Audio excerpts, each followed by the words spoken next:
ఈరోజు ఒక చిన్న మాట చెప్దామని చెప్పేసి వచ్చిన కొంతమందికి బాధేస్తుంది ఈ మాటలు వింటే. నేనేం చెప్పాలనుకుంటున్నానంటే ఒక ఎగ్జాంపుల్గా చెప్తా. సమాజంలో పక్షులు, జంతువులు అవి ఏం చేస్తాయంటే తన ఆహారం కోసం ఎర్లీ మార్నింగ్ లేచి వేటకి వెళ్తాయి.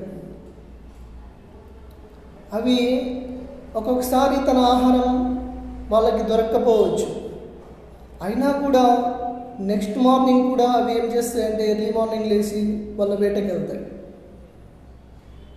అలాగా అవి ట్రై చేస్తూనే ఉంటాయి వాళ్ళ ఆహారం కోసం. ఎందుకంటే వాళ్ళు ఏదో పెద్ద పెద్ద పనులు చేయరు, ఓన్లీ వాళ్ళ ఆహారమే వాళ్ళ పని, అదే వాళ్ళ పెద్ద పని దేవుడిచ్చింది.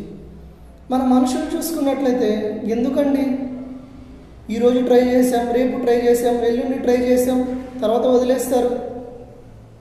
ఏదైనా ఇంపార్టెంట్ పని, ఏదైనా మనం సాధించాలి అని చెప్పేసి ట్రై చేస్తున్నప్పుడు నెవర్ గివ్ అప్, ఎప్పుడు గివ్ అప్ ఇవ్వద్దు, ట్రై చేస్తూనే ఉండండి. అది అయ్యేంత వరకు ట్రై చేయండి. బద్ధకస్తులాగా ఉండమాకండి. ఆ విధంగా బద్ధకస్తులుగా ఉంటే కొన్ని రోజులు మన తల్లిదండ్రులు మనం చూస్తారు, తర్వాత మనల్ని చూసే వాళ్ళు ఎవరు? మనమే మన కాళ్ళ మీద నిలబడాలి, రేపు పొద్దున పెళ్లి చేసుకోవాలి కదా. So be strong, be careful.